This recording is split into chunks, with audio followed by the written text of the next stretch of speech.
There's nothing left but ashes where her childhood used to be.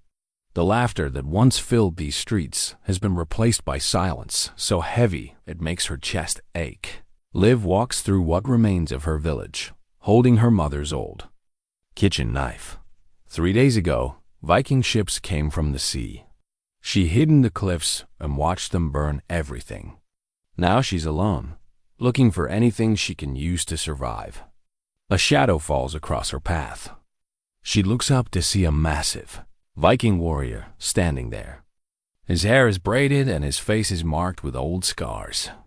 "I need a woman, and you need a home," he says in a voice like rolling thunder. She stares at this stranger who might be her enemy. Can she trust him when he looks just like the men who destroyed her world? Before we jump back in, tell us where you're tuning in from, and if this story touches you, make sure you're subscribed because tomorrow I've saved something extra special for you. Before the smoke and screams, before the long ships with their wolf-carved prows slice through the morning mist, Liv's world had been small and sweet as honey from wild bees. She had been born in the cottage where her grandmother died, where her mother had learned to weave at the great oak loom that still stood in the corner like a patient friend. The walls were thick stone, mortared with mud and straw, and in winter the hearth fire painted everything gold. Her father's sheep grazed the hillsides that rolled down to the sea, their bells chiming soft as prayers in the salt wind. Liv knew every path through those hills, every stream that fed the valley, every cave where a girl might shelter from sudden storms. She could read the weather in the way gulls wheeled above the cliffs, could tell which herbs would ease a fever and which would help the ewes birth their lambs. Her hands were strong from milking, quick with a spindle, gentle with frightened animals. Their village sat in a crescent bay where fishing boats bobbed like corks and children splashed in the shallows. 43 souls called it home. She had counted them once during harvest festival, watching the faces lit by bonfire flames. Old Henrik the blacksmith, his hammer ringing from dawn to dusk. Mary the baker, whose bread could make a saint weep with joy. Father Benedict, who had taught Liv her letters and numbers alongside prayers. Her father, Aldrich, was a quiet man with calloused hands and eyes like winter sky. He carved small crosses from driftwood, gave them to children for protection, never asked for payment. Her mother, Maren, sang while she worked, voice threading through the cottage like sunlight through leaves. She grew herbs in neat rows behind their home, dried them in bundles from the rafters, knew which plants could heal and which could harm. Lev had learned everything from watching, listening, helping. How to judge a sheep's health by its eyes, how to preserve meat in salt, how to read the sky for storms, how to grind grain and bake bread that would last through winter, how to card wool and spin thread fine as spider silk. These were the skills that made a woman valuable, her mother said, skills that would serve her when she married young Thomas from the next valley over. But Liv was in no hurry to marry. At 23, she was already older than most brides, and the arrangement with Thomas felt more like duty than desire. He was kind enough, with gentle hands and a ready smile, but when he looked at her, she saw only the sheep and land she would bring to the match.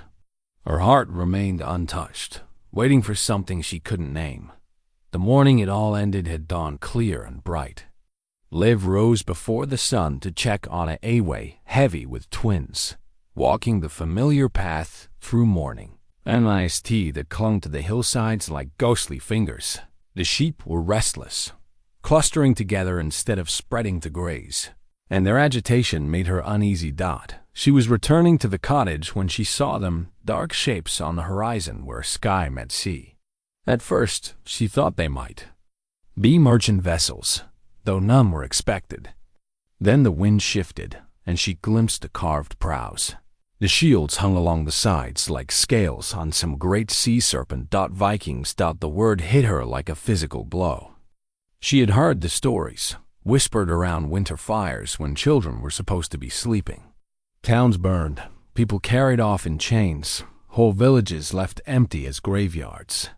Her father always said their little bay was too small, too poor to interest raiders. He was wrong.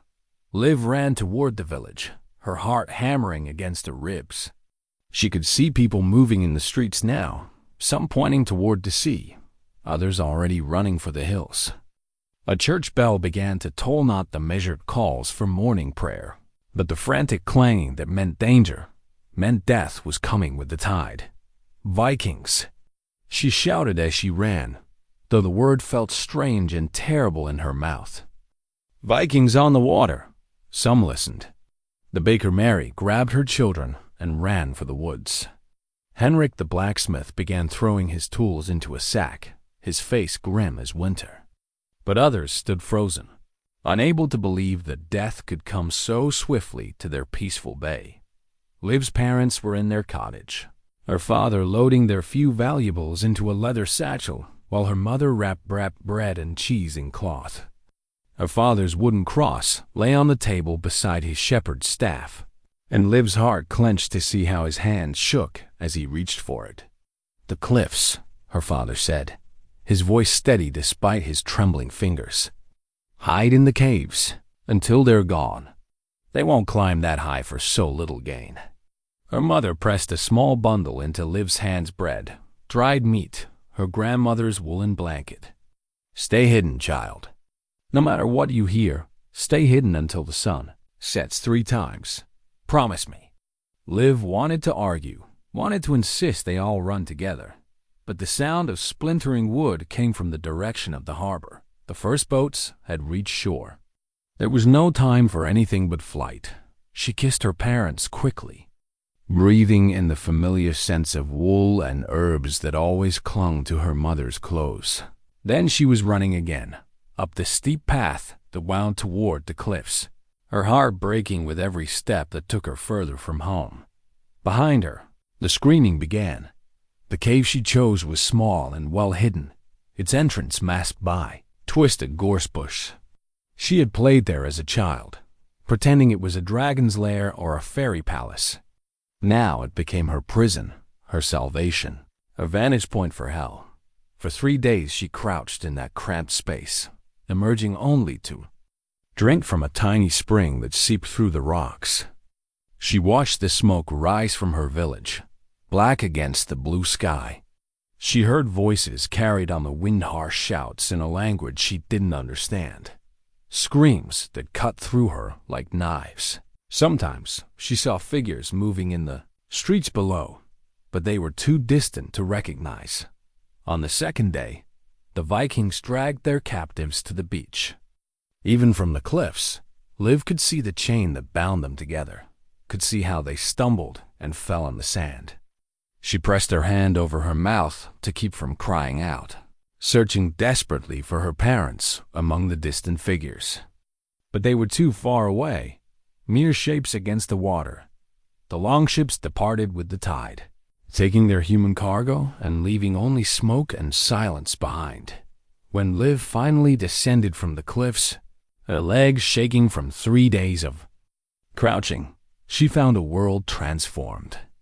The cottage where she had been born was a skeleton of blackened stone. The great loom was ash and twisted metal. The herb garden her mother had tended with such care was trampled into mud dust. She walked through the ruins like a ghost, stepping over broken pottery and burned timbers. In what had been the hearth, she found her father's wooden cross, charred but still recognizable. She clutched it to her chest and finally allowed herself to weep great, tearing sobs that seemed to come from the depths of her soul. When the tears were spent, she began to search for anything that might help her survive. A few potatoes in a root cellar that had somehow escaped notice, a clay jar half full of preserved meat, her mother's iron knife, its blade blackened but still sharp. These pathetic remnants were all that remained of 23 years of life, of all the love and laughter that had once filled this place. As she searched, she found other signs of the attack, dark stains on the cobblestones that she tried not to think about, a child's wooden toy abandoned in the street, old Henrik's hammer, its handle broken, lying beside his cold forge. Of the 43 people who had lived in this place, she found no trace except for those dark stains.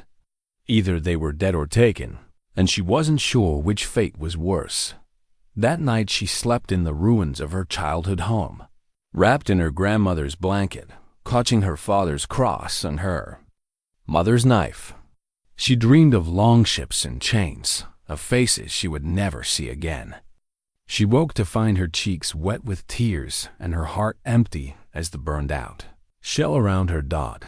This was how Eirik found her on the 4th day, a young woman dressed in soot-stained wool, standing in the ashes of everything she had ever known, holding a kitchen knife like it might protect her from the ghosts that haunted this place.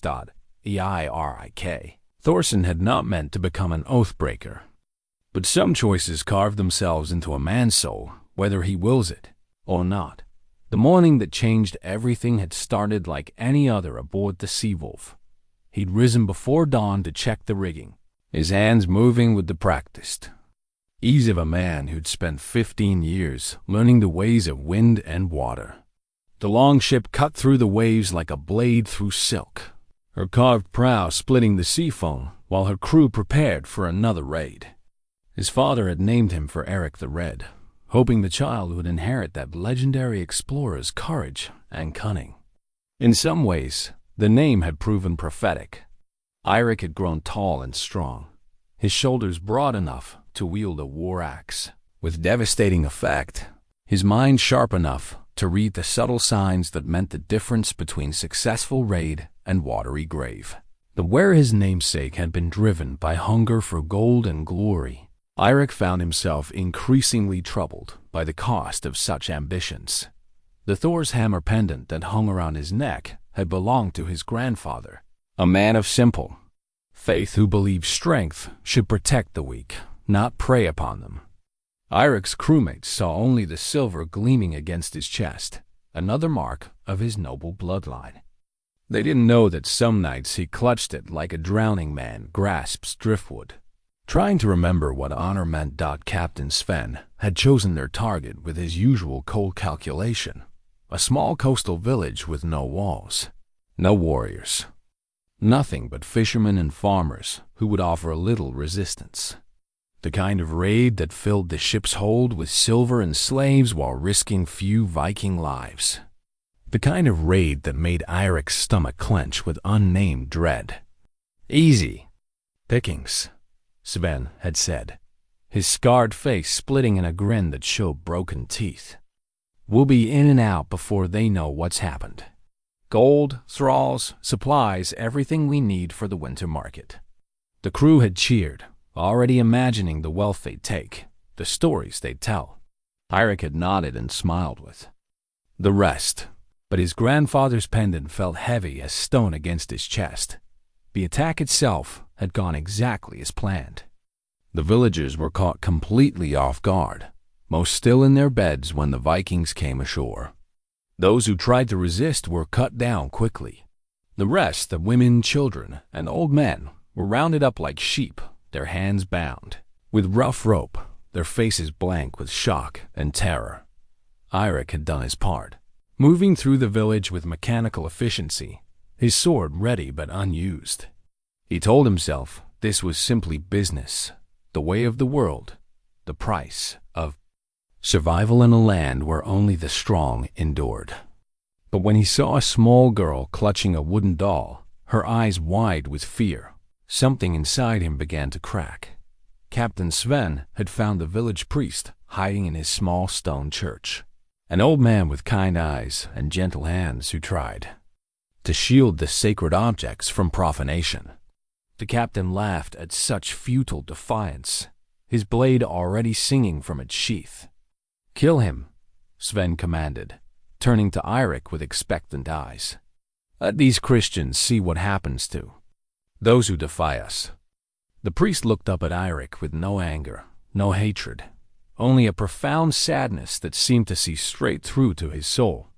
In that weathered face, Eirik saw his own grandfather, dead these 10 years, but never far from memory. He saw every innocent his crew had butchered, Every home they'd burned, every life they'd destroyed in service to their endless hunger for wealth and glory. His sword remained in its sheath. "No," he said, the word falling into the sudden silence. Like a stone into still water, Sven's eyes narrowed. "What did you say?" "I said no." Eirik's voice grew stronger, fed by a conviction he'd thought long dead. "He's done nothing to us. None of them have. This is slaughter, not war." The captain's face flushed red with rage and disbelief. "Have you lost your mind? He's a Christian dog, and they're all thralls now. You'll do as you're ordered, or... What?" Eirik stepped forward, his hand finally finding his sword's hilt. "You'll kill me too? Add my bones to the pile you're building here?" For a moment, the church was silent except for the sound of waves against the shore and the distant weeping of captives. The other crew members shifted uncertainly, unsure whether they were witnessing mutiny or madness. Some had followed Eirik into battle, trusted his judgment, even called him friend. Others saw only opportunity in his apparent weakness. Sven's blade came free with a whisper of steel, its edge bright with reflected sunlight from the windows. "You swore an oath to this crew, Eirik Thorson. You swore to follow orders, to take your share of whatever we found.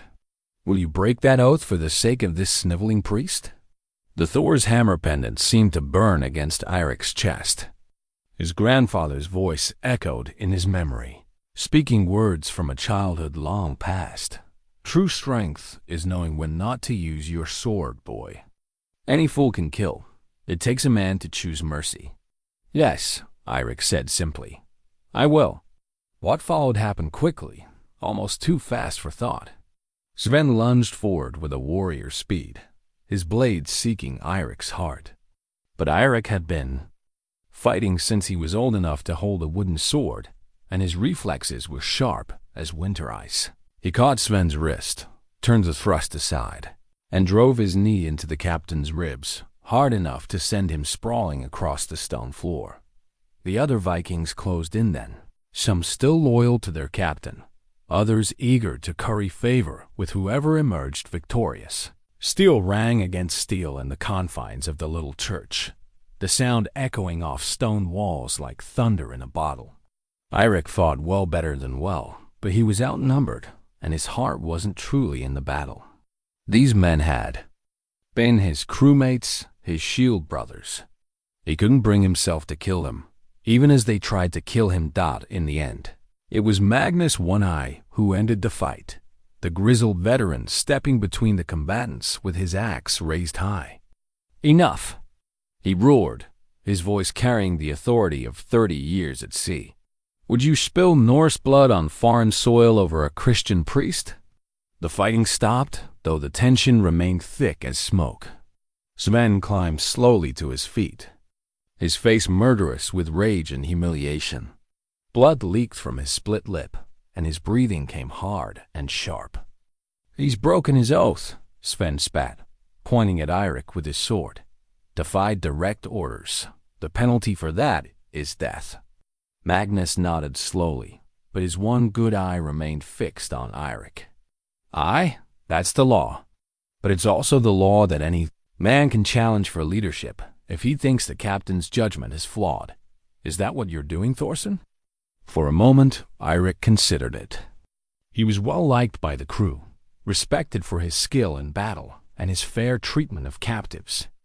Some would support him if he pressed the challenge. But looking around at these hard faces, these men who'd spent their lives taking what they wanted by force, he realized that even victory would change nothing. They would follow him, yes, but they would still expect him to lead them to raid and pillage. They would still want him to be something he could no longer bear to be. "No," he said, letting his sword drop to the stone floor with a ringing clatter. "I'm done with all of this." The pendant chain snapped as he pulled it from his neck, the silver hammer scattering across the church floor in pieces broken, like everything else he'd once believed in. The symbolism wasn't lost on him. His grandfather's legacy, his connection to his clan, his identity as a Viking warrior, All of it lay shattered at his feet. Sven's smile was sharp as a knife blade. Then you're no longer one of us, Oathbreaker. Take nothing but the clothes. On your back. Set foot on this ship again, and I'll gut you like a fish. Eirik walked out of that church with nothing but his shame and a growing certainty that he'd made the only choice he could live with. Behind him, he heard the priest's voice raised in what sounded like a prayer of gratitude. Ahead lay exile, uncertainty, and probably death on foreign shores. He didn't look back. For 7 days he wandered the coastal lands, sleeping rough, eating what he could forage, avoiding the roads where he might encounter Saxon patrols. His stomach gnawed at him constantly, and his feet grew raw inside his worn boots. Twice he saw smoke on the horizon that might have been villages, but he stayed away, unsure of his welcome anywhere in this Christian land. On the 8th day, drawn by the smell of ashes and the memory of destruction, he found himself walking through the ruins of the village his former crew had sacked. He told himself he'd come to see what salvage might remain, but in truth, he was drawn by something deeper, a need to witness the cost of choices not made, the price of oaths kept instead of broken. That was when he saw her, standing among the blackened stones like a ghost made flesh, holding a kitchen knife as if it were Excalibur itself. Her face was streaked with ash and tears, her clothes stained with soot, but there was something in her posture that spoke of strength unbowed, of a spirit that refused to break, no matter how much weight was piled upon it. In that moment, looking at this young woman who had lost everything but still stood upright among the ruins, Eirik understood what his grandfather had tried to teach him all those years ago. True strength wasn't in the taking, it was in the giving. It was in the choice. To build rather than burn, to protect rather than plunder. I need a woman, and you need a home, he said, the words coming from some deep well of certainty he hadn't known he possessed. Thought it wasn't much of an offer. A disgraced Viking with nothing but the clothes on his back proposing an alliance with a refugee who had even less. But sometimes the most important journeys begin with the smallest steps, and sometimes the most unlikely partnerships grow from the most desperate soil. The silence stretched between them like a bridge neither dared to cross. Liv studied this Viking who had spoken words both practical and strange, her mother's knife steady in her grip, though her heart hammered against her ribs. He was larger than any man she'd ever seen, with shoulders that could bear the weight of fallen trees and hands that looked capable of crushing stone. Yet something in his eyes, some weariness that matched her own, made her hesitate before. "Running. You're one of them," she said at last, her voice hoarse from 3 days of smoke and weeping. "One of the men who did this." Eirik's jaw tightened, but he didn't deny it. I'm not anymore. What kind of answer is that? An honest one. He gestured toward the ruins around them, his movements slow and deliberate. My crew did this. I watched it happen. I could have stopped some of it, but I didn't. His voice carried the weight of confession, of judgment accepted. That makes me guilty of everything you see here. Liv's grip on the knife shifted, but she didn't raise it. Then why should I trust you now? Because I have nothing left to gain by lying to you. Eirik's eyes met hers directly, unflinching. Because I broke my oath to stop them from killing an old priest, and they cast me out for it. Because I've been walking these lands for a week with nothing but regret for company. You could be lying. I could be. But you'll know soon enough. If I am. He took a careful step back, hands visible and empty. I'm not asking you to trust me, girl. I'm asking you to use me. You need shelter, food, protection. I need a reason to keep breathing. We can help each other survive. The word survive hit Liv like a physical blow. Until this moment, she hadn't truly considered what came next, what lay beyond the immediate shock of loss. She had food for perhaps 3 days. No shelter but the burned cottage walls, no protection but a kitchen knife. Winter was coming, and she knew with grim certainty that desperation made even good men dangerous. "What would you want in return?" she asked, though her cheeks burned at the implications of the question. Eirik seemed to understand her fear. "A companion," he said simply. "Someone to talk to besides my own shadow. Someone to share the work of staying alive." He paused, then added quietly, "I've had my fill of taking things by force. Whatever happens between us happens by choice, or it doesn't happen at all."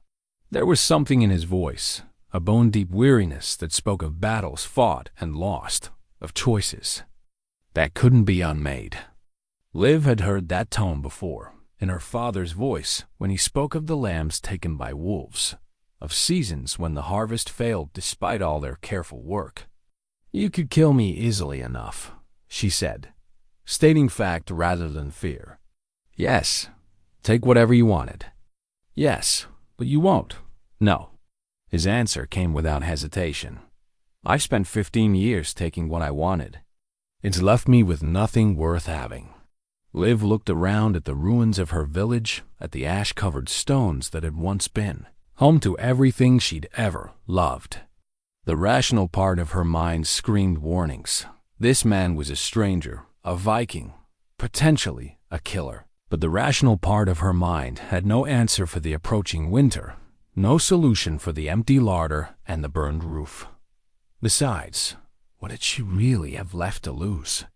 "All right," she said, surprising herself with the steadiness of her voice, "but I choose where we go. I know this land better than you do." Something that might have been relief flickered across Eirik's features. "Agreed, and I keep my knife. I'd be disappointed if you didn't." They spent the rest of that day gathering what little could be salvaged from the ruins. Liv found a few more potatoes, a clay pot that had somehow survived the flames, and a length of rope that would serve them well. Eirik discovered a small axe head in the blacksmith shop. Its handle burned away, but the iron still sound. With careful work, he could fashion a new grip for it. As they worked, they spoke little, but Liv found herself watching him with growing curiosity. His movements were economical, purposeful, those of a man accustomed to making the most of limited resources.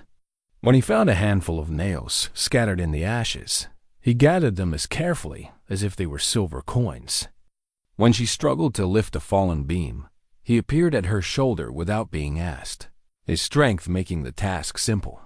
That night they camped in what had been her family's cottage, sharing the shelter of the remaining walls.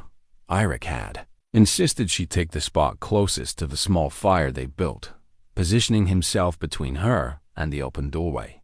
It was a simple gesture, but one that spoke of protection offered without expectation of reward. As darkness fell, Liv wrapped herself in her grandmother's woolen blanket, the one her mother had pressed into her hands during those final, frantic moments. The fabric still held the faint scent of home, of herbs and hearth smoke, and the lavender her mother had dried each summer. "Tell me about them," Eirik said quietly, his voice barely audible over the crackling of burning wood. "Your family." Liv's first instinct was to refuse, to keep those precious memories locked away where this stranger couldn't touch them. But something in his tone, genuine curiosity rather than idle politeness, made her reconsider. "My father carved crosses from driftwood," she said finally. "Gave them to the children for protection. Never charged them anything for it." She pulled the charred cross from her pocket, running her thumb over its rough surface. He said, "Gods. Love shouldn't cost money." Eirik nodded thoughtfully. "A good man." "Yes, he taught me to read the weather, to know when storms were coming by watching the birds." She smiled despite herself. "He could look at a sheep and tell you exactly when it would lamb, just from the way it held its head." "And your mother?" "She sang while she worked. Knew every herb that grew in this valley, what they were good for, how to prepare them." Liv's voice grew softer. "She could make bread that tasted like sunshine smelled. People came from other villages just to buy her. Honey cakes, They sat in comfortable silence for a while, the fire painting golden light on the blackened walls around them. Finally, Liv asked, "What about your family?" Eirik's expression darkened. "My father is a jarl in the northern settlements. My mother died birthing my youngest brother." He paused, then added with bitter humor, "I suspect they've both disowned me by now. Why? Because I chose mercy over duty.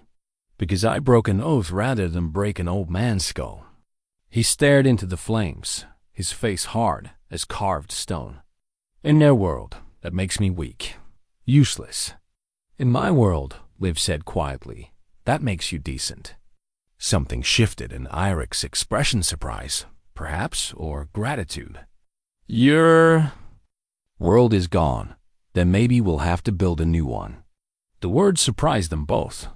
Liv hadn't planned to say them, hadn't even realized she was thinking them.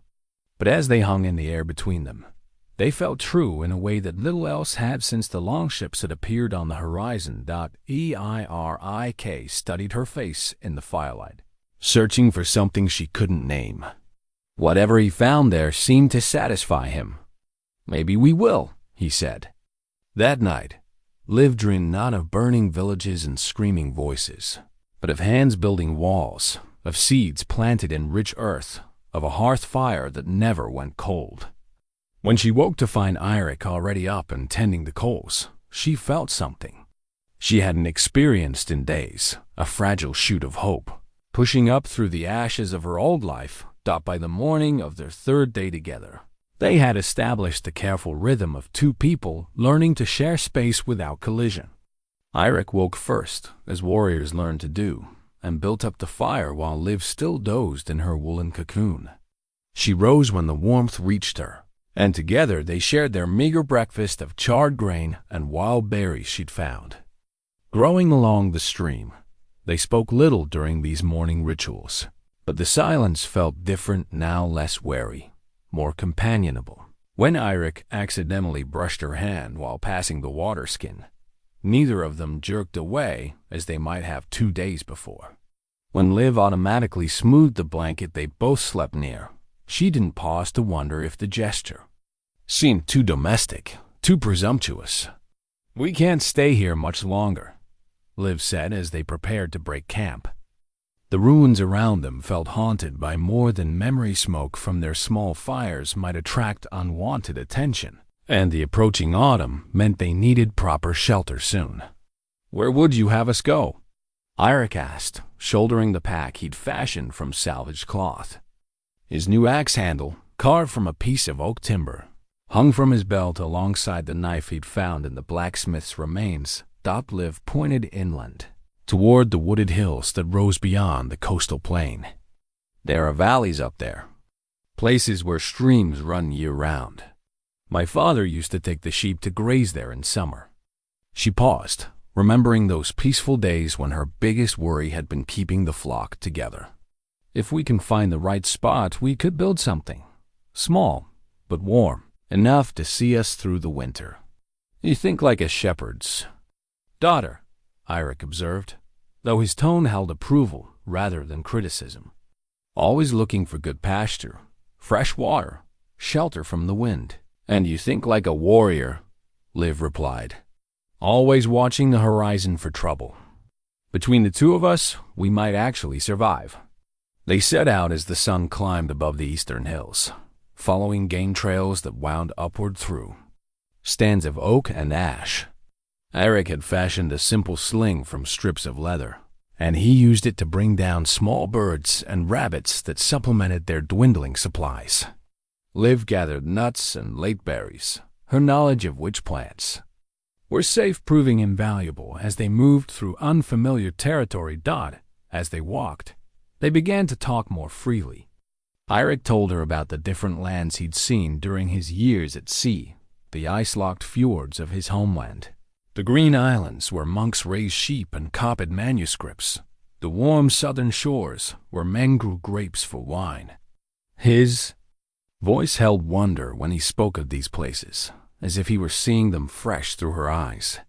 Liv found herself describing the changing seasons in her valley, How the light fell differently at dawn in winter than in summer. How you could tell a hard frost was coming by the way the cats refused to leave the hearth. She spoke of her mother's garden, the careful succession of plantings that ensured fresh herbs from spring through fall, the way different flowers attracted different beneficial insects. You miss it, Eric said, as they paused to rest beside a clear stream. The life you had. Every moment, Liv admitted. But I'm beginning to think I can carry the important parts with me. She knelt by the water's edge, cupping the cold liquid in her palms. The knowledge, the skills, the love they gave me, those things can't be burned. Eirik was quiet for a long moment, studying her reflection in the stream. You're stronger than you know. I'm stronger than I was, she corrected. 3 days ago, I would have run from you.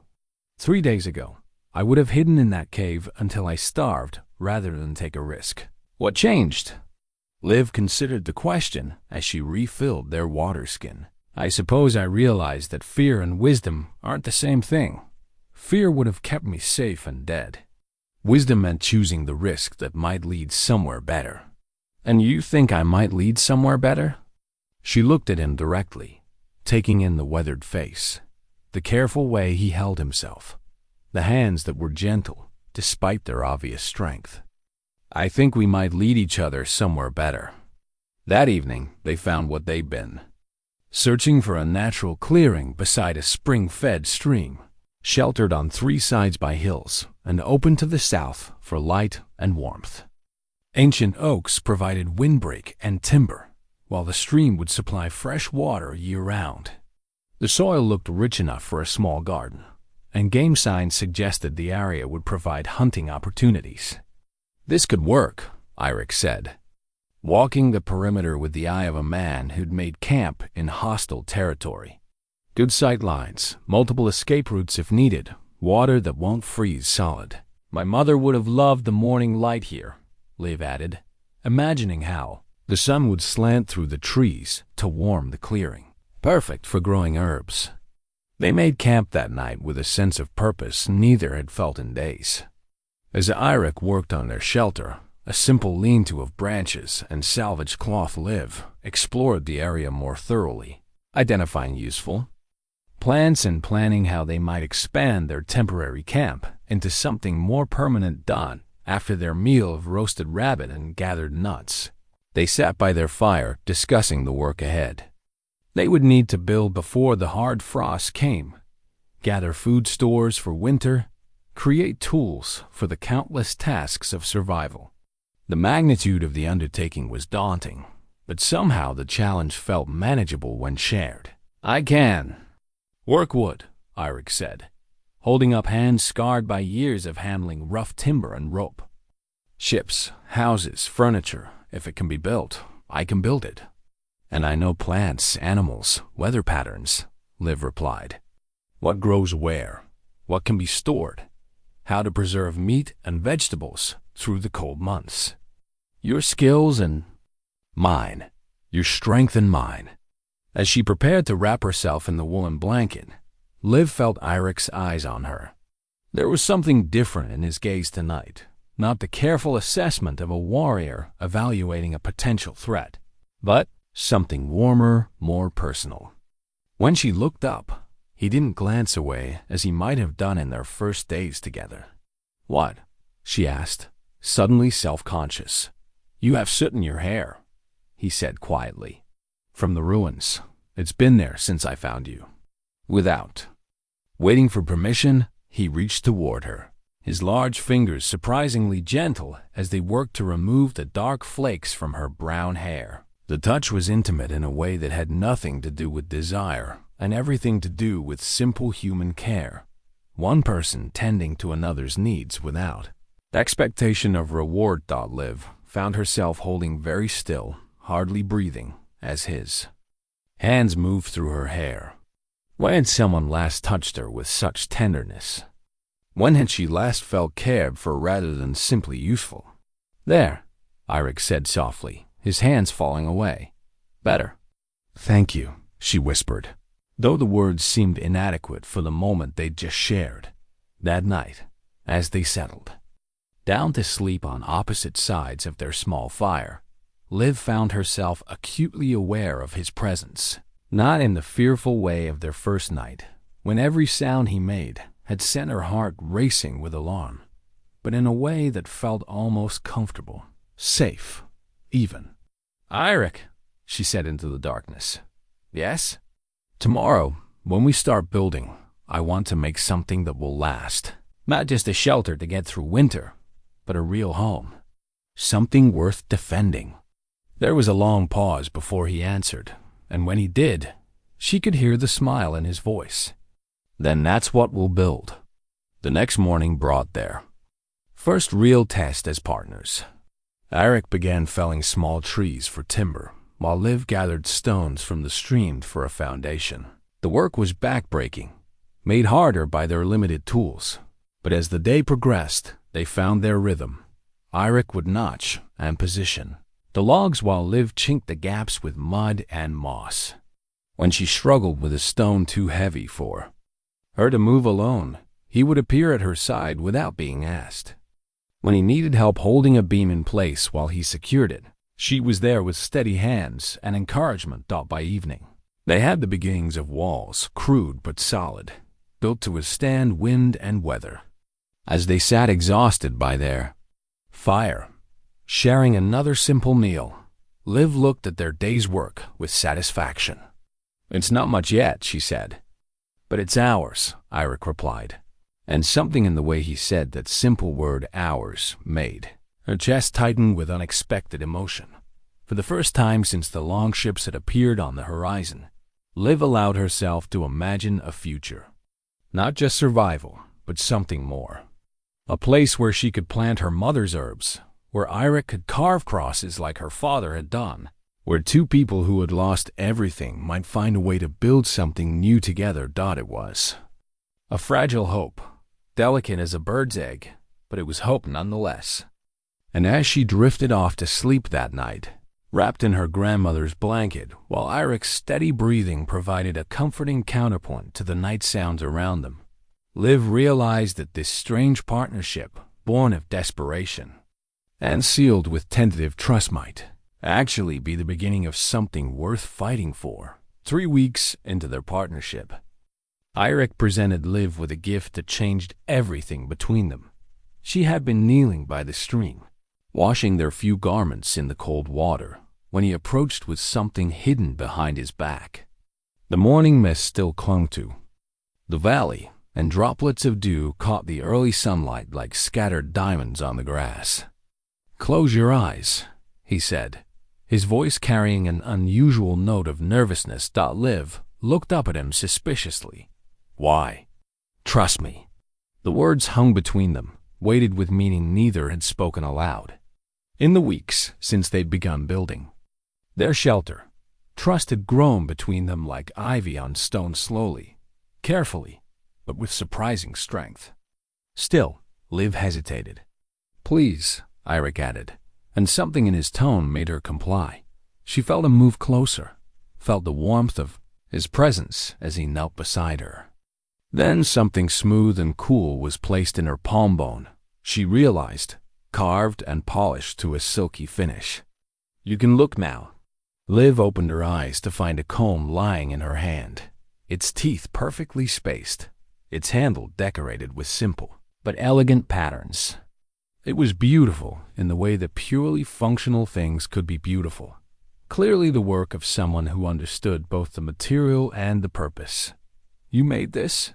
she asked, running her thumb over the intricate carving. Eirik nodded, suddenly looking as uncertain as a boy presenting his first attempt at craftsmanship. "Dear Bone, I found the antler yesterday while hunting and thought." He stopped, then started again. "Your hair gets tangled when you sleep. I thought this might help."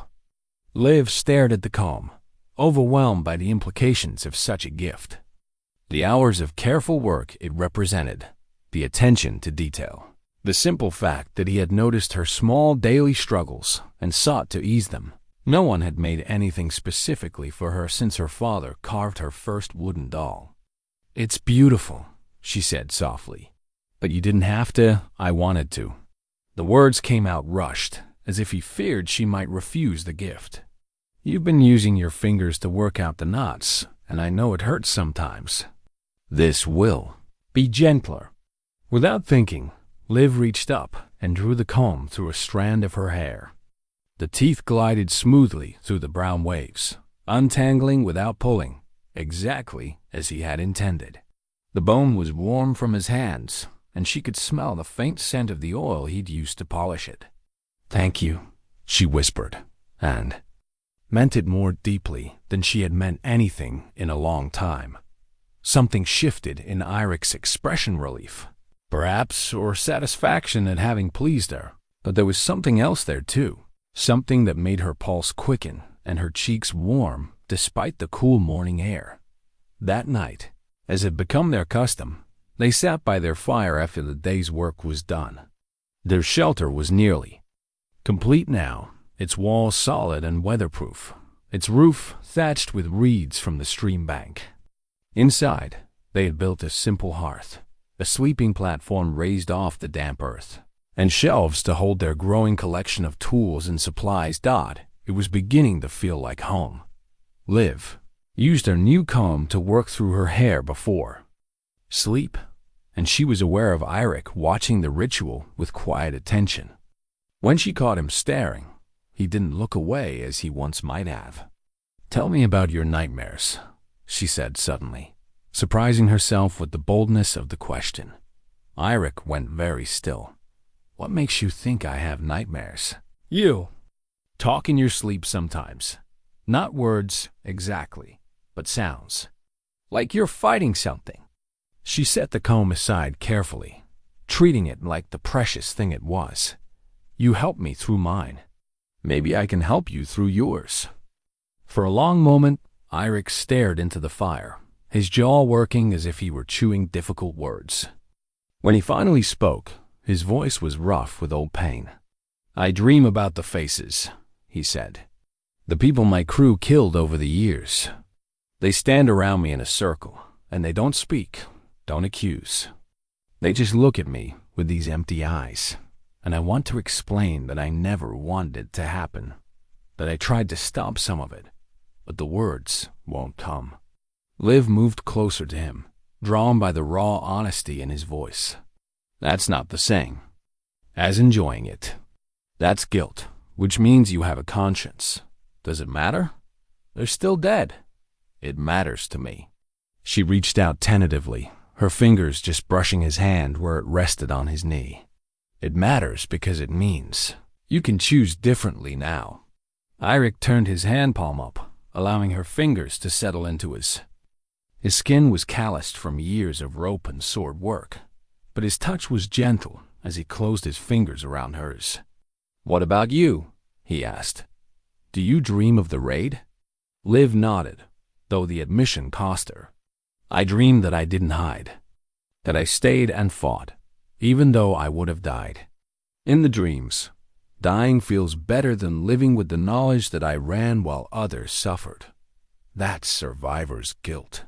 My grandfather used to speak of it, the weight that falls on those who live when others don't." Irik's thumb traced across her knuckles, a soothing gesture that seemed unconscious. But staying would have accomplished nothing except adding your death to the count. Running was the smart choice, the brave choice. It doesn't feel brave. Most brave things don't while you're doing them.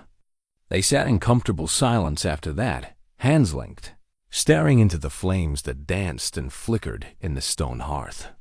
Liv found herself studying Irik's profile in the firelight, the strong line in his jaw, the way his dark hair fell across his forehead, the small scar above his left eyebrow that spoke of some long-ago battle. When had she stopped seeing him as a threat and started seeing him as a man? When had his presence become a comfort rather than a source of fear? "Irik," she said quietly. I'm glad you found me that day. I'm glad you made the offer you did." He turned to look at her then, his blue eyes serious in the dancing light. Even though I'm one of them? Even though my hands aren't clean? Especially because of that.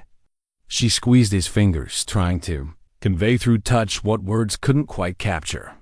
Because it means you chose to be something different. You chose to be better. I chose you, he said simply, and the words hit her like stones thrown into still water, sending ripples through her chest that she felt in her bones. Eirik. But before she could finish the thought, he was leaning toward her, his free hand, coming up to cup her cheek with infinite gentleness. She could have pulled away, could have reminded him of all the reasons this was complicated, dangerous, foolish. Instead, she found herself leaning into his touch, her eyes fluttering closed, as his thumb traced the line of her cheekbone. The kiss was soft, tentative, a question rather than a demand. His lips were warm against hers, tasting of the wild honey they'd found that afternoon. And when she kissed him back, hesitant at first, then with growing certainty, she felt something inside her chest unfurl like a flower opening to sunlight when they broke apart. Both breathing unsteadily, Eirik rested his forehead against hers. Is this all right? He whispered. Are we all right? Liv's answer came without hesitation, born of a certainty that surprised her with its strength. Yes, she said. We're all right. But even as she spoke the words, even as she felt the rightness of this moment settle around them like a warm cloak, she couldn't shake the feeling that their peaceful isolation was too good to last. In the distance, barely audible over the night sounds of the forest, she thought she heard something that might have been hoofbeats on the wind. She told herself. It was nothing, just her imagination conjuring threats where none existed. But the feeling lingered, cold as winter rain, that their time of building and growing and learning to care for each other was about to end. The signs started. Small broken twigs along the game trails, disturbed earth where no animals had passed. The feeling of being watched that raised the hair on the back of Liv's neck when she worked in the garden. At first, she told herself it was nothing more than the heightened awareness that came from living in the wild. The way her senses had sharpened during weeks of relying on her own vigilance for survival. But Eirik noticed too, and his concern carried the weight of hard-won experience. We're not alone out here anymore, he said one morning as they examined fresh horse tracks near the stream. The hoofprints were deep, suggesting heavily armed riders, and there were at least 6 distinct sets leading both toward and away from their valley. Travelers? Liv asked, though her voice carried little hope. Maybe. Or scouts. Eirik knelt beside the clearest print, measuring it with his hand. These horses are well-fed, well-shod, not the mounts of common bandits or desperate refugees. The implications hung between them like storm clouds gathering on a clear day. Their peaceful isolation, which had seemed like such a blessing, now felt dangerously exposed. If someone meant them harm, they had nowhere to run, no allies to call upon, no defenses beyond what Eirik's sword and Liv's determination could provide. What do we do? She asked. Eirik stood slowly, his eyes scanning the tree line with the practiced gaze of a man who had survived too many ambushes to ignore such warnings. We prepare, and we hope I'm wrong about what those tracks mean. But he wasn't wrong, and they both knew it. That afternoon, while Liv gathered the last of the wild apples from the trees near their clearing, Eirik began crafting weapons with grim efficiency. He carved her a practice sword from seasoned oak knot. The crude club she might have expected, but a properly balanced training blade that felt natural in her hands despite its unfamiliar weight. I know you've never held a real weapon, he said as he showed her the basic stances, his hands guiding hers into proper position. But you're strong from farm work, and you have good instincts. That's more than many warriors start with. Liv tried to focus on his instruction, on the way her feet should be placed, on keeping her guard up and her movements controlled. But she found herself distracted by his closeness, by the way his hands felt on her shoulders as he corrected her posture. by the patient tone he used when explaining techniques that could mean the difference between life and death. "Why are you teaching me this?" she asked during a break in their practice, wiping sweat from her forehead with the back of her hand.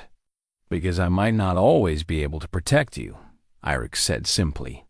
"Because you deserve to be able to protect yourself." Because he stopped, then started again with the careful honesty that had become one of his defining traits. "Because I've seen too many good people die because they couldn't fight when fighting was the only choice left." Is that what you think this will come to? Fighting? Eirik's expression was grave as he looked out toward the horse tracks they'd found. "I hope not. But hope isn't a strategy, and I won't let anyone take you away from me. Not without a fight."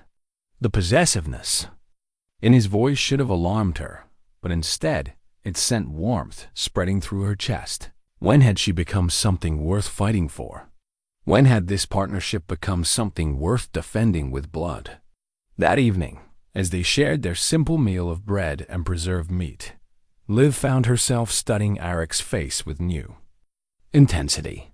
The strong jaw that spoke of stubborn determination, the eyes that had seen too much but still held kindness, the hands that could build shelter or wield weapons with equal skill. "What will you do if they come for us?" she asked quietly. "What I have to do, even if it means going back to the life you left behind. The violence, the killing." Eirik set down his bowl and looked at her directly. "There's a difference between taking life for gain and defending what you love. My grandfather taught me that said a man's sword should serve his heart, not his greed. And your heart?" He reached across the small space between them, his fingers finding hers with the easy familiarity that had grown between them over the past weeks. "My heart is here, in this place we've built, with the woman who chose to trust a broken-down Viking when she had every reason to run." Liv felt tears prick at her eyes, though she couldn't say if they were from joy or sorrow. "I never thought I could feel this way about someone," she admitted. "After losing everyone, I thought that part of me was dead." "What part?" "The part that believes in tomorrow. The part that makes plans beyond simple survival." She lifted their joined hands, studying the way her smaller fingers fit between his larger ones. "You brought that back to life." "We brought it back to life," Eirik corrected. "This thing between us, it's not something either of us could have built alone." They made love that night for the first time, their coming together as natural and inevitable as seasons changing. It was nothing like the coupling Liv had expected with Thomas, all duty and careful politeness. Instead, it was fire and tenderness combined, urgent need tempered by infinite gentleness. Two people claiming each other in the most fundamental way possible. Afterward, as they lay entwined on the sleeping furs, Liv traced patterns on Eirik's chest with her fingertip, following the lines of old scars that mapped his warrior's history. "This one?" she asked, touching a long mark along his ribs. "Saxon spear point 3 years ago. The man who gave it to me didn't live to see sunset. And this? A smaller scar near his shoulder, broken mast during a storm, nearly took my arm off." His hand covered hers, stilling her explorations. "What? About you? Any scars worth talking about?" Liv considered the question seriously. "Nothing you can see. But losing my family, my home that leaves marks too. Different kind of scars. Are they healing?" She thought about it, about how the sharp edge of grief had softened since she'd been with him, how the future had begun to seem possible again. "Yes, slowly, but yes." "Good." Eirik pulled her closer, his arm tightening around her waist. "Because tomorrow we may have to fight for this, for what we've built here, for the right to keep building it. Together, together." As dawn approached, bringing with it whatever challenges the day might hold, Liv allowed herself to feel truly hopeful. For the first time since the longships had appeared on her horizon, she had found something worth fighting for, someone worth standing beside no matter what came.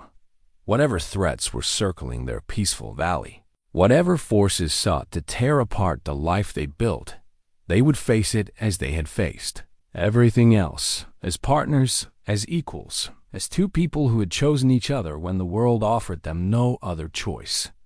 The wooden practice sword lay beside their bed, its weight already familiar in her hands. Tomorrow, she might need to use it. Tonight, she was content to lie in the arms of the man who had taught her that trust, like love, was something you built one choice at a time. They came at midday, when the sun stood high and the shadows were short, offering little concealment.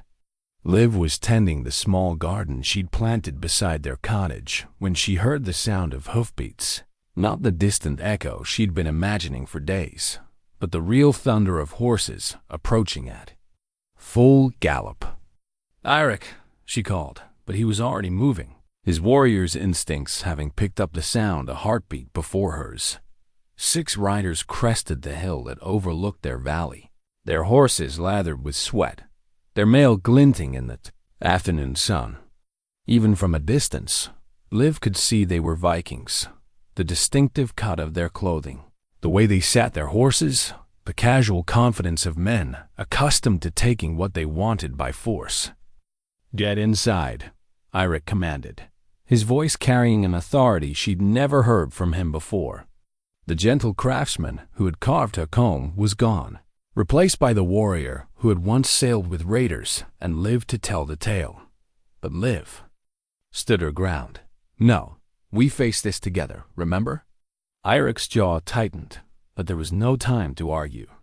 The riders were already descending into the valley, their leader a broad-shouldered man with intricate braids and a silver arm ring that caught the light raising his hand in what might have been either greeting or threat.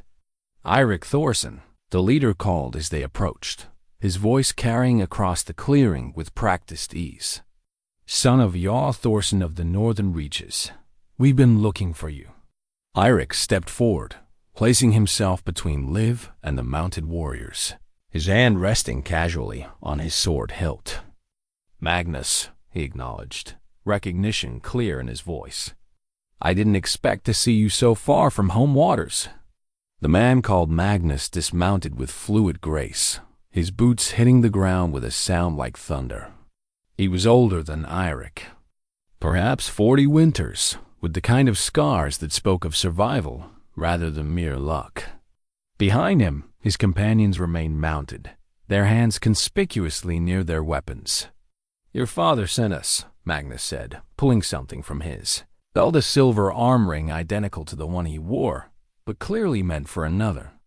"You've been gone too long, nephew. There are duties that require your attention." The word nephew hit Liv like a physical blow. Eirik had mentioned his family in passing, but he'd never revealed the extent of his noble connections. Looking at the silver arm ring, at the deference the other warriors showed Magnus, she began to understand that the man she'd fallen in love with was far more than a simple exile. "I renounced those duties," Eirik said carefully, though his eyes never left Magnus's face. "I broke my oath to Sven's crew. That makes me an outcast, not a Jarl's son." Magnus laughed, a sound harsh as ravens calling. "Sven was a fool and a brute. Your father was well rid of him." He held up the arm ring, its silver surface covered in intricate knotwork that spoke of master craftsmanship. "This belonged to your grandfather and his grandfather before him. It carries the authority to lead, to command, to take your rightful place among the Jarls of the northern settlements. I don't want it. What you want is irrelevant." Magnus's voice hardened, taking on the tone of a man accustomed to absolute obedience. "Your father is aging, your brothers are dead of fever, and the clan needs an heir. You will return with us, fulfill your obligations, and take the wife that has been chosen for you." Liv felt the blood drain from her face. Wife, of course there would be a wife, some Jarl's daughter with a suitable dowry and proper bloodlines, someone who could cement alliances and bear legitimate heirs. What was she compared to such political necessities? A shepherd's daughter with nothing to offer but her heart and her willing hands. "I have a wife," Eirik said quietly, and his words sent shock rippling through both the mounted warriors and Liv herself. Magnus's eyes found her for the first time, taking in her simple dress, her work-roughened hands, the defiant tilt of her chin as she stepped up beside Eirik. His expression was everything she'd expected: contempt, dismissal, the casual cruelty of a man who viewed people as possessions to be traded or discarded. "This Christian thrall?" Magnus sneered. "This is what you've chosen over your bloodline, your destiny?" "This woman," Eirik corrected, his voice deadly quiet, "is worth more than all the political marriages in the northern settlements. She's nothing. A conquest, a bedwarmer, a way to pass the time in exile." Magnus gestured dismissively toward Liv, as if she were no more significant than furniture. "Leave her here. Take what gold we've brought, and return to claim your birthright. Or we'll take her with us as a thrall, and you can explain to your father why you chose a moment's pleasure over the future of the clan." The threat hung in the air like smoke from a funeral pyre. Liv understood the implications, even if she didn't understand all the politics involved. These weren't raiders or bandits. They were family, clan, the ties that bound Viking society together. Eirik could fight them, but victory would make him a kinslayer, an oathbreaker of the worst sort. Defeat would mean slavery for her and death. Or dishonor for him. "How long do I have to decide?" Eirik asked, though his tone suggested he'd already made his choice. 3 days, Magnus replied. "We'll make camp at the river crossing and wait. After that, we take you both back by force." He remounted his horse with the same fluid grace he'd shown dismounting, the silver arm ring disappearing back into his belt. But before he could turn his horse away, something else caught the light, a piece of jewelry at his throat that made Liv's breath catch in recognition. Her father's wooden cross, strung on a leather cord around Magnus's neck like a trophy. World narrowed to that single devastating detail. This man, this arrogant noble who spoke of her as if she were livestock, wore her father's cross, the cross Eirik had given her, the cross she'd treasured as her last connection to the family she'd lost. "Where did you get that?" she demanded, her voice cutting across the clearing like a blade. Magnus looked down at the cross with mild curiosity, as if he'd forgotten he wore it. "This? Some Christian trinket I picked up after a raid." "Why?" "Because it belonged to my father," Liv said, each word precise as hammer blows. "Because you took it from his body after your people murdered him." The silence that followed was profound, broken only by the restless shifting of horses and the whisper of wind through leaves. Magnus studied Liv with new interest, his expression shifting from dismissal to something approaching respect. "Clever girl," he said finally. "Most thralls don't have the courage to speak so directly to their betters." "I'm not a thrall," Liv replied, her hand moving to the knife at her belt. "And you're not my better." Magnus laughed again, but this time there was genuine amusement in the sound. "I can see why you find her entertaining, nephew. She has spirit, I'll grant her that. But spirit doesn't change blood, and blood is what matters in the end." He gathered his reins, preparing to leave, but paused to deliver one final blow. 3 days, Eirik. Come willingly, or we'll drag you back in chains. And the girl, well, she'd come with us either way. Your father could use another servant, and she's pretty enough to warm some warrior's bed during the long winter nights. With that casual cruelty, he wheeled his horse around and led his men back up the hill, leaving Eirik and Liv alone in the clearing that had been their sanctuary and was now their potential tomb. When the hoofbeats had faded to silence, Eirik turned to face her, his expression torn between rage and despair. "Liv, is it true?" She interrupted. "Are you really a Jarl's son?" "Yes. Were you ever going to tell me?" Eirik's shoulders sagged as if the weight of his deception had finally become too much to bear. "I thought it didn't matter." I thought I could leave all of that behind. Build something new with you. It matters because it makes everything we've built here a lie, Liv said, though her voice broke on the words. It matters because you have a duty, a destiny, a whole life waiting for you that doesn't include a shepherd's daughter who fell in love with a man who doesn't really exist. I exist, Eirik said fiercely, reaching for her hands. What we have is real. Everything else, the titles, the obligations, the political marriages, that's the lie. Liv looked around at their little cottage, at the garden she'd planted, at the life they'd built with their own hands and their own hope. It felt fragile now, precious as morning frost that would melt the moment the sun touched it. What are we going to do? She whispered. Eirik's hands tightened on hers, his voice carrying a certainty that surprised them both. We're going to fight, he said. For this place, for what we've built, for the right to choose our own fate. And if we lose, if they take, yes, at least they'll know we didn't go quietly.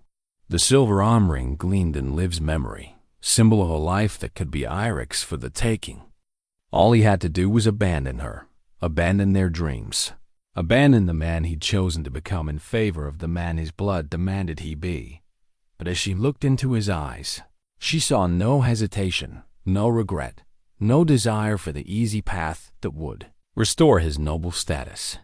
She saw only love, determination, and the quiet courage of a man who had finally learned what was worth fighting for. The 3 days that followed, Magnus's ultimatum transformed their peaceful valley into a fortress of desperate preparation. Eirik worked with the grim efficiency of a man who had seen too many battles to harbor illusions about their chances, while Liv threw herself into the preparations with a determination that surprised even her. We can't fight them in open ground, Eirik said as they surveyed their cottage and the clearing around it. 6 mounted warriors against 2 on foot. We'd be cut down before we could draw blood. Then, we don't fight them in the open, Liv replied, her mind already working through possibilities. This is our land. We know every tree, every stone, every stream. They're strangers here. Together, they began laying traps with the methodical care of hunters preparing for dangerous prey. Eirik showed Liv how to create punji, stake-sharpened wooden spikes hidden in tall grass that could cripple a horse or wound a rider. She taught him which plants in their valley were poisonous, how they could be prepared to coat arrow points or sword blades. They dug pits along the most likely approach routes, covering them with branches and leaves to create hidden hazards for mounted attackers. They rigged snares using the rope Eirik had salvaged from his raiding days, creating trip lines that would send a charging horse tumbling and possibly break its neck. But their most important preparation was less tangible, the careful choreography of 2 people learning to fight as one unit rather than 2 separate warriors. Watch my left side, Eirik instructed as they practiced with real weapons now, his sword gleaming in the afternoon sun, while Liv wielded a war axe they'd forged together, using iron salvaged from the ruined village. When I engage an opponent, his friends will try to flank me. That's where you come in. Liv nodded, her grip steady on the axe handle despite the sweat on her palms. The weapon felt heavy but balanced, and hours of chopping wood had given her the muscle memory needed to swing it with deadly force. What if we're separated? She asked. We won't be.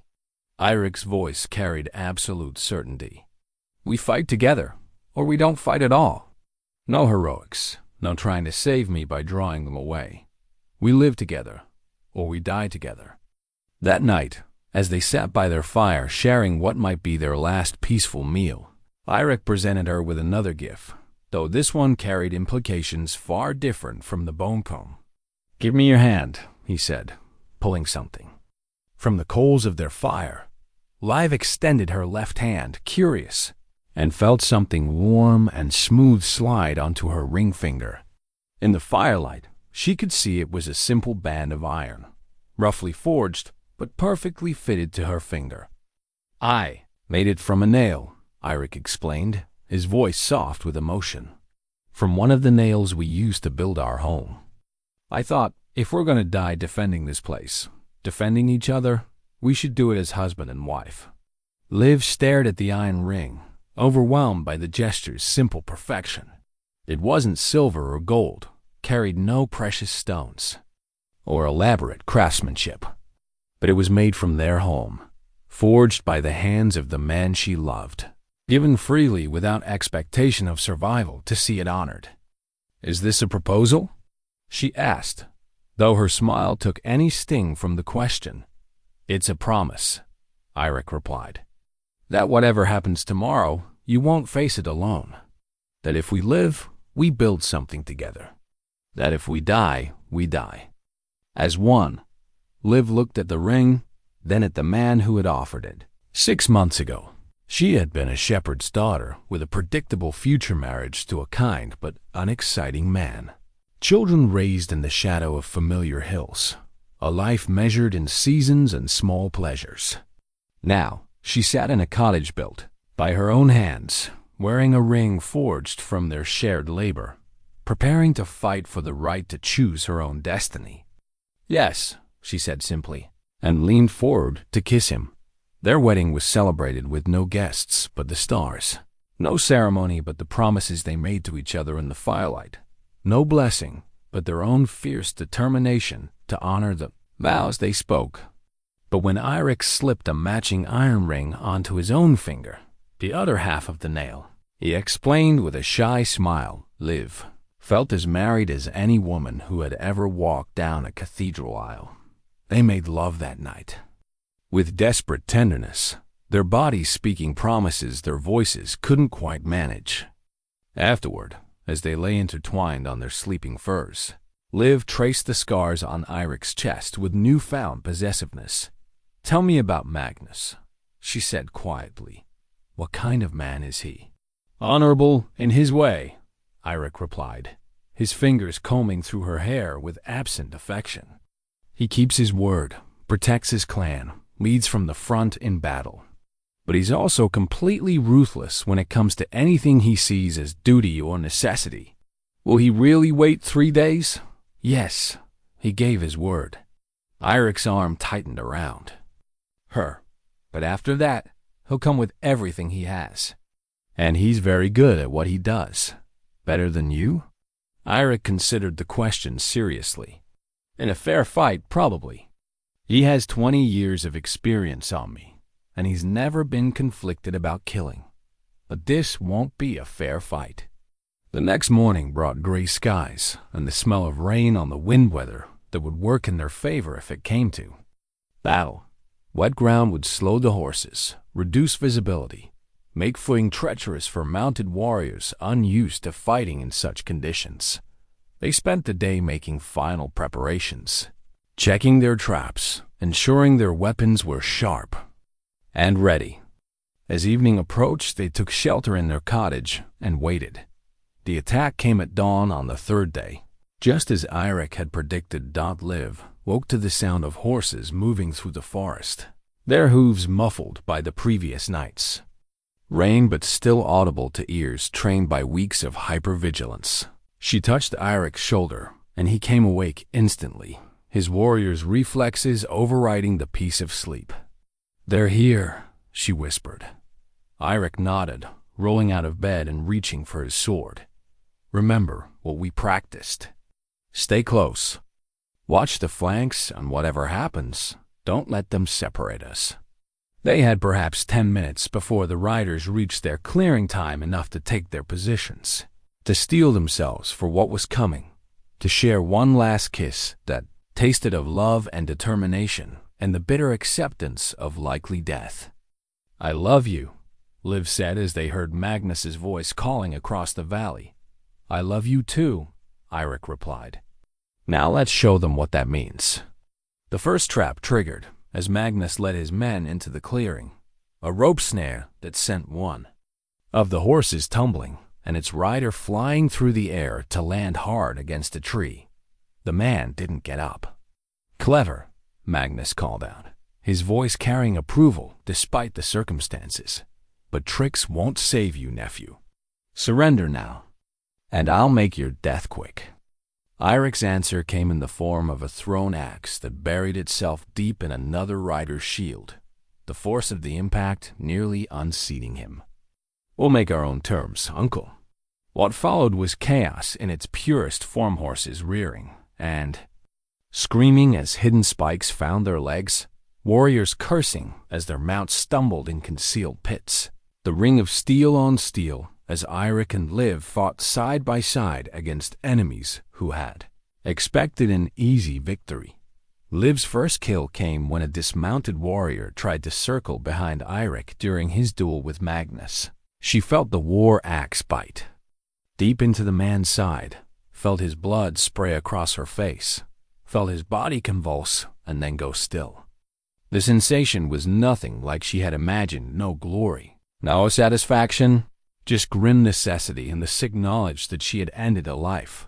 But there was no time for reflection, no moment to process what she had done. Another warrior was already approaching, his sword bright with morning light, his face set in the mask of professional violence that all experienced fighters wore into battle. This one was faster, more careful, aware now that the shepherd's daughter was no helpless victim. He came at her with measured strokes, testing her defenses, looking for the opening that would end the fight quickly and efficiently. Liv gave ground, using the techniques Eirik had drilled into her, keeping her guard up and her movements controlled, despite the terror that threatened to freeze her muscles. The cottage was at her back now, its stone walls offering protection from flanking attacks, and she used the terrain advantage exactly as they had practiced. When the warrior overextended on a thrust meant to pierce her heart, Liv sidestepped and brought her axe down in a perfect arc that took his sword arm off at the elbow. His scream was lost in the general noise of battle, but his blood painted the stones of their home like some grisly blessing.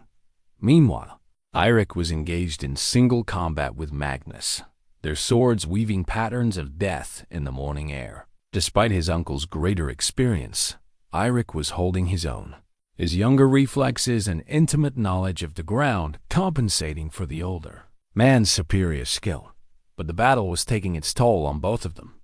Magnus bled from a dozen small cuts, while Eirik favored his left side where a spear thrust had found the gap in his improvised armor. They were evenly matched, and in such fights, victory often went to whoever could endure longest rather than whoever struck hardest.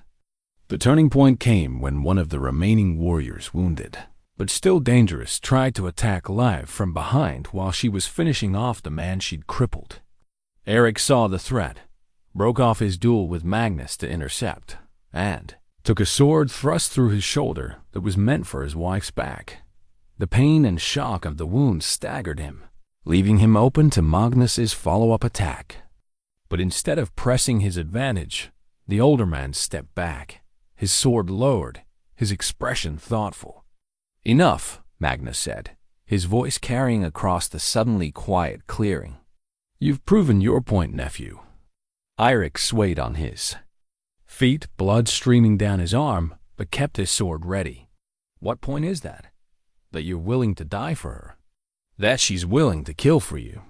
Magnus looked around at the bodies scattered across their little homestead. 3 of his men dead, a 4th crippled, and 2 horses down. "That whatever this is between you, it's real enough to shed blood over." Liv moved to Eirik's side, her axe still in her hands, her eyes never leaving the remaining warriors. "So, what happens now?" Magnus studied them both for a long moment. This unlikely pair who had just decimated a force of experienced raiders using nothing but cunning, determination, and absolute trust in each other. When he finally spoke, his words surprised everyone, including himself. Now I tell your father that his son died with honor defending his home and his wife," he said to Eirik. "I tell him that the bloodline ends here, but that it ends well." "You'd lie to a jarl?" "I'd tell a story that serves the clan better than the truth." Magnus sheathed his sword with deliberate finality. A son who dies in battle defending his family is a hero. A son who abandons his noble blood for a shepherd's daughter is an embarrassment. Which story would you have me tell? Eirik leaned heavily against Liv, his wound bleeding freely, but his eyes clear and steady. The true one. Magnus smiled, the first genuine expression of warmth he'd shown since arriving. The true one is that Eirik Thorson found something worth more than silver or status, and he fought to keep it. The true one is that his wife stood beside him in battle like a shield maiden of old, and that together they built something that lesser men would spend lifetimes searching for.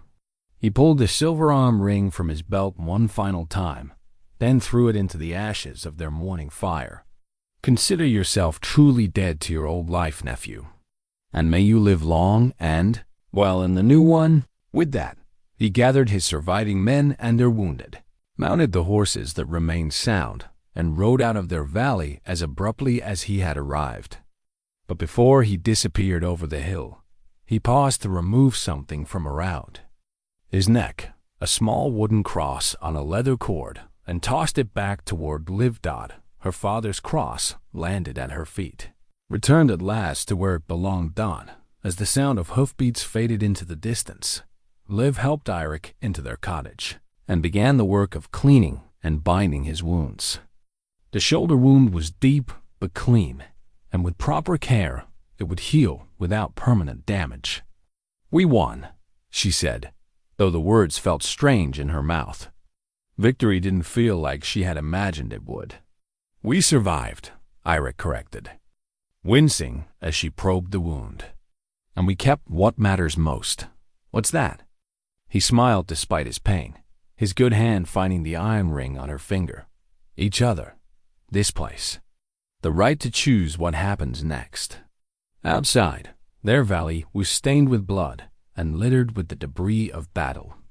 But their cottage still stood, their hearth fire still burned, and their love had proven strong enough to defend against forces that could have destroyed lesser partnerships. They had work ahead of them, wounds to heal, bodies to bury, damage to repair. But they would do it together, as husband and wife, as partners who had learned that some things were worth fighting for, and that the greatest victories were often the ones that let you keep what you already had. The iron rings they wore gleamed in the firelight, forged from the nails that had built their home, blessed now by the blood they had shed to defend it. It wasn't the life either of them had planned, but it was the life they had chosen, and that made all the difference. The first refugees arrived with the autumn rains, a family of 4 who had been walking for days after their village was burned by raiders from across the northern sea. The father carried his youngest child, a girl more than 5 winters old, while his wife and older son stumbled along behind, their faces hollow with exhaustion and despair. Liv saw them first from the garden where she was harvesting the last of their root vegetables, their silhouettes dark against the gray sky as they crested the hill that overlooked their valley. For a moment, fear gripped her heart. More enemies, more threats to the peaceful life she and Eirik had fought so hard to protect. But then she saw the way the man moved, the careful gait of someone carrying precious cargo, the protective stance of a father rather than the predatory prowl of a warrior. These were not raiders or soldiers. These were people like she had been, survivors of violence, seekers of sanctuary, refugees in need of shelter. "Eirik," she called, and he emerged from the cottage where he had been repairing damage from their battle with Magnus's men. His shoulder was healing well, though he still favored his left arm when lifting heavy objects. The family approached cautiously, the father's eyes taking in their modest homestead with the practiced assessment of someone who had learned to judge potential threats quickly. When he saw Liv and Eirik standing together, both clearly armed but not aggressive, some of the tension left his shoulders. "We mean no harm," he said, his voice hoarse from days of travel. "We saw the smoke from your fire and hoped." He stopped, swallowing hard. "We hoped you might have food to spare for the children." Liv looked at the little girl in his arms, at her sunken cheeks, and the way her eyes seemed too large for her face. Without hesitation, she stepped forward and took the child. Feeling how light she was, how her small body trembled with cold and hunger. "Come inside," Liv said, her voice gentle but firm. "All of you, you look like you haven't eaten properly." In days, the man's wife began to weep, then quiet, exhausted tears that spoke of relief too profound for words. Their older boy, perhaps 10 years old, stared at the cottage with wonder, as if he had forgotten that such things as warm homes and safe harbors still existed in the world. Over the next few hours, as the family warmed themselves by the fire and ate their first real meal in a week, their story emerged in fragments. Raiders had come from the sea, as raiders always did, but these had been different, more organized, more brutal, leaving nothing alive behind them. The family had escaped only because they had been away from the village when the attack came, returning to find ash and silence where their home had been. "Where will you go?" Eirik asked as the children dozed by the fire. Their bellies full for the first time in days, the father, who had given his name as Godwin, spread his hands helplessly. "I don't know. South, perhaps to the Christian kingdoms. But winter is coming. And we have nothing, no money, no trade, no family to take us in." Liv and Eirik exchanged glances across the fire, and she saw her own thoughts reflected in his eyes. They had been blessed with abundance this season. Their garden had yielded well. Their stores were full, and their cottage, while small, could shelter more than just 2 people. "Stay," Liv said simply. Godwin stared at her. "Stay? Through the winter, at least. Help us expand the cottage, work the land, share in what we've built here." She looked at his wife, at the way the woman clutched her sleeping daughter. "Your children need stability, warmth, safety. We can provide that.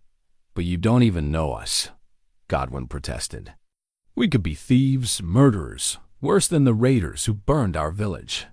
Eirik leaned forward, his voice carrying the quiet authority he had developed over their months together. "We know your parents who would die before letting harm come to your children. We know your people who ask for help rather than take by force. That's enough." What followed was a winter of transformation. The cottage grew, room by room, as Eirik and Godwin worked together to expand their shelter. Liv and Godwin's wife, Meredith, collaborated on preserving food, tending the hearth, and caring for the children. The older boy, Eric named for some, half-remembered hero of his father's youth, proved eager to learn, soaking up lessons in woodcraft, hunting, and 100 small skills needed for survival. Other refugees followed as word spread of a valley where displaced families could find sanctuary. An injured Saxon warrior named Cuthbert, too crippled by old wounds to fight but still capable of useful work. A widow named Agnes with her teenage daughter, both skilled in weaving and dyeing cloth. An elderly monk named Brother Thomas, who could read and write in 3 languages and knew more about healing herbs than even Liv's mother had taught by midwinter. Their small homestead had become a community of 15 souls, each contributing according to their abilities, each protected according to their needs. They built a common hall where they could gather for meals and meetings, expanded the workshop where Eirik and Godwin crafted tools and furniture, established a school where Brother Thomas taught the children their letters and numbers, the iron cooking pot that had once served only Liv and Eirik now simmered constantly with communal stews and soups, its contents shared equally among all who had found refuge in their valley. It became a symbol of their growing fellowship, practical, humble, but essential to their survival as a group. Liv often found herself pausing in her work to marvel at what they had built. From 2 desperate people clinging to each other in the ruins of their old lives, they had somehow created something larger and more lasting, a place where the displaced could become whole again, where strangers could become family, where the simple act of offering shelter could transform lives. It wasn't the life she had imagined as a shepherd's daughter. dreaming of marriage to Thomas and a quiet existence in familiar hills. It was better, richer, more challenging, filled with purpose she had never expected to find.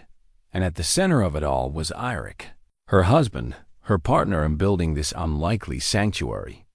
Together, they had learned that love shared was love multiplied, that security offered to others came back tenfold, that the best way to heal from loss was to ensure others didn't have to suffer the same wounds. Spring brought more than wildflowers and green leaves to their valley. It brought the news that would change Liv's life forever. Though she didn't recognize it at first thought, she had been feeling unwell for weeks, attributing her queasy stomach and bone-deep weariness to the hard work of expanding their community and the stress of managing so many different personalities under one roof. It was Meredith who finally spoke the words that Liv had been too afraid to consider. "When did you last bleed?" The older woman asked one morning as they worked together in the enlarged garden, planting seeds that Brother Thomas had blessed with. Elaborate ceremony. Liv paused in her digging, counting backward through the weeks with growing astonishment. The battle with Magnus's men seemed like yesterday, but had actually been months ago. And since then, she realized her monthly courses had simply stopped without her noticing. "Oh," she breathed, her hand moving instinctively to her still flat stomach. Meredith smiled, the knowing expression of a woman who had birthed 4 children of her own. "I thought so. You have that particular glow about you, and the way you've been avoiding the smell of cooking meat in the mornings. I remember feeling the same way when I carried my little ones." The news hit Liv like a physical blow, overwhelming in its implications. A child. She was carrying Eirik's child, created from their love and destined to be born into the world they had built together. The magnitude of it, the responsibility, the joy, the terror left her speechless. That evening, she waited until their guests had retired to their own quarters before telling Eirik. They sat by their private hearth, the one they had built in their original cottage, sharing the quiet intimacy that had become precious since their home had filled with other voices. "I have something to tell you," she began, then found herself unable to continue. Eirik looked up from the piece of wood he was carving a toy horse for young Eirik, who had become like a son to them both. "What is it? You look like you've seen a ghost." "Not a ghost," Liv said softly. "A future." She took his hands and placed them on her stomach, watching his face as understanding dawned. She saw surprise first, then wonder, then a joy so profound it brought tears to her eyes. "A child," he whispered. "Our child." Eirik's arms came around her then, pulling her close as if he could shelter both her and their unborn baby from all the dangers of the world. She felt his tears against her hair, felt the way his whole body trembled with emotion too large for words. "I never thought," he began, then stopped. "After everything that's happened, all the violence and loss, I never imagined we could create something so perfect. Are you happy?" Liv asked, though she could see the answer in his face. "Happy doesn't begin to cover it," Eirik replied, terrified, overwhelmed, grateful beyond measure. "But yes, happier than I've ever been in my life." The months that followed were a time of careful preparation and growing anticipation. Their community rallied around the expectant parents with the enthusiasm of people who understood that new life represented hope for all of them. Meredith shared her knowledge of pregnancy and childbirth, while Agnes wove soft blankets from wool provided by their small flock of sheep. Brother Thomas created a beautiful illuminated prayer book for the child's christening, and Cuthbert carved a wooden cradle with intricate Celtic knotwork that would have graced a king's palace as Liv's belly grew round with their child. She found herself marveling at the changes in her body and her perspective. The woman who had once cowered in a cave while raiders burned her village was gone, replaced by someone fiercer, more protective, more certain of her place in the world. She was no longer just surviving, she was building a legacy, creating something That would outlast both her and Eirik. The labor began on a warm day in late summer, when the apple trees they had planted were heavy with fruit, and the air was sweet with the scent of ripening grain. Liv had been hanging laundry when the first pain struck, sharp and unmistakable, sending her doubled over with a gasp that brought Meredith running. "It's time," the older woman announced with calm authority. "Eirik, go boil water and gather. Clean cloths. Agnes, fetch my birthing supplies. Everyone else, give us room to work." What followed was hours of intense labor, pain unlike anything Liv had ever experienced, made bearable only by Eirik's steady presence and the encouraging voices of the women who had become her sisters. When their daughter finally slipped into the world with a cry that seemed to announce her fierce displeasure at leaving her warm cocoon, Liv wept with relief and joy, and a love so overwhelming it felt like drowning in sunlight. "She's perfect," Eirik breathed, his finger tracing the tiny features of their newborn daughter. "Look at her hands, so small but so strong."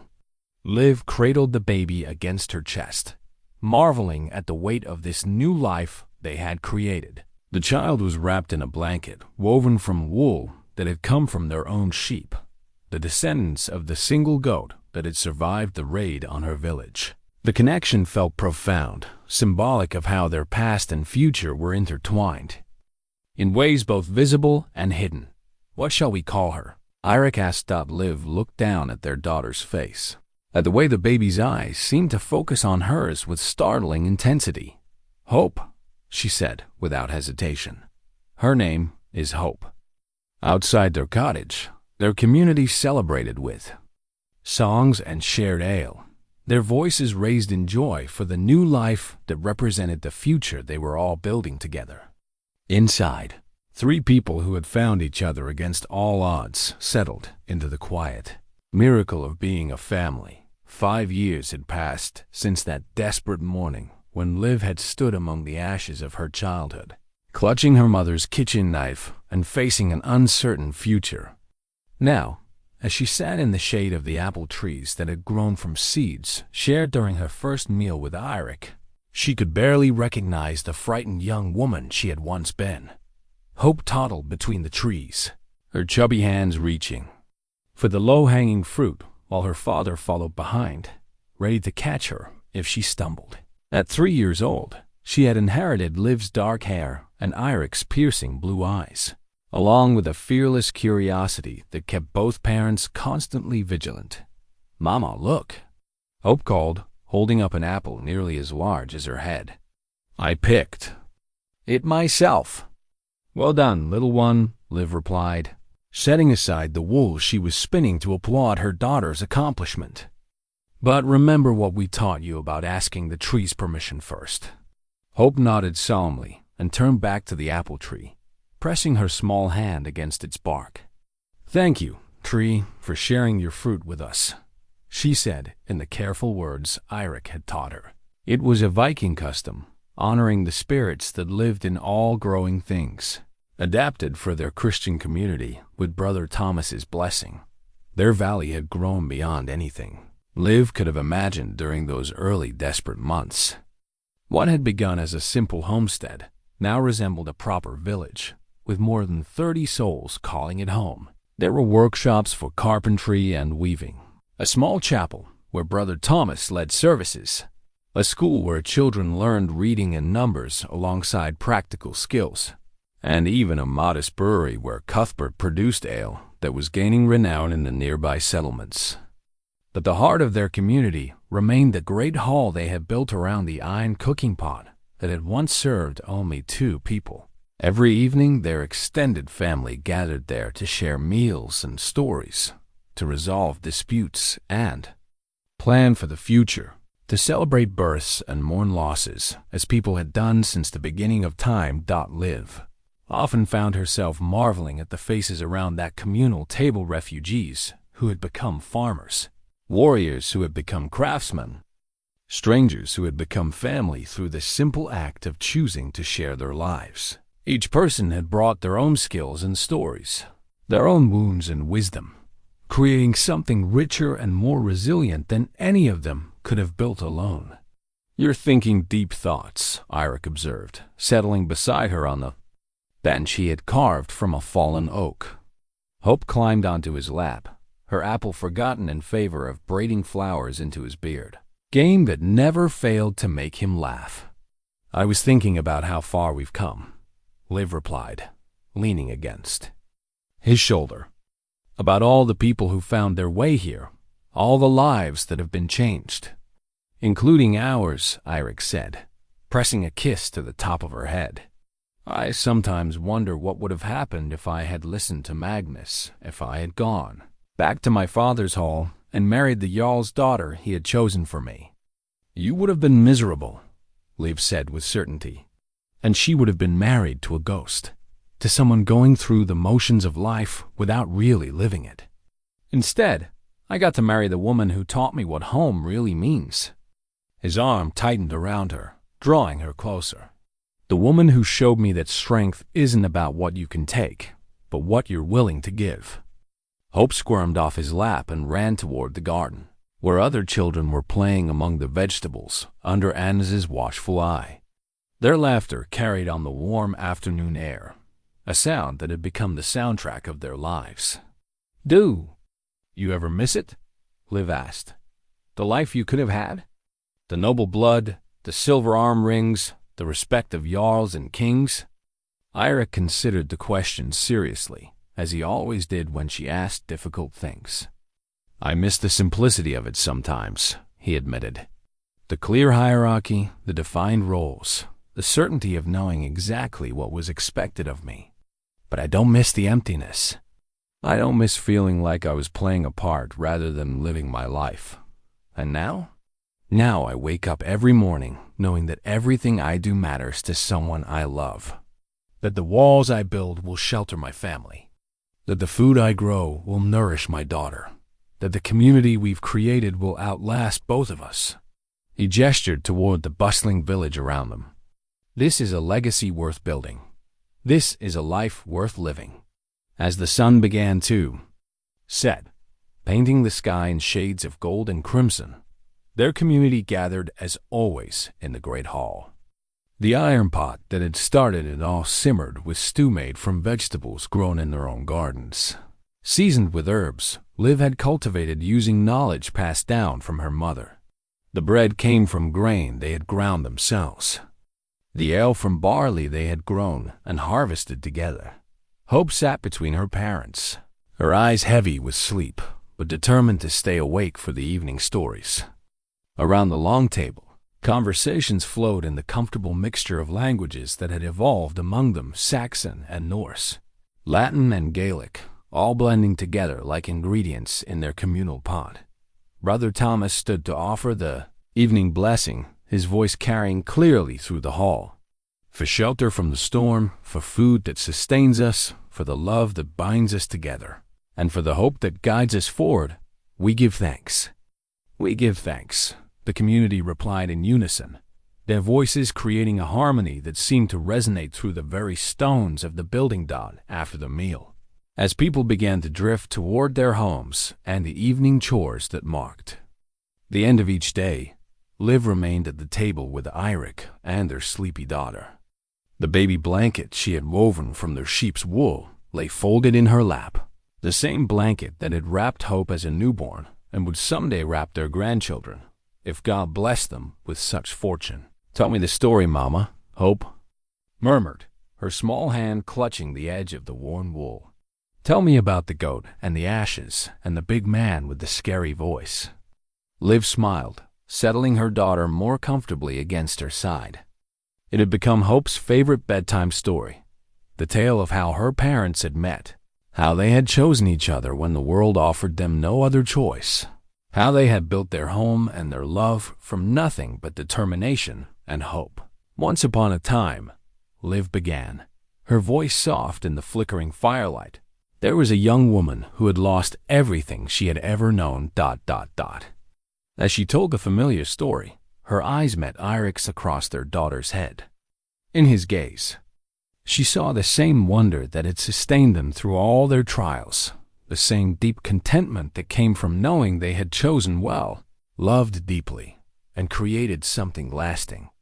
Outside, their apple trees rustled in the evening breeze, their branches heavy with fruit that would feed their community through the coming winter.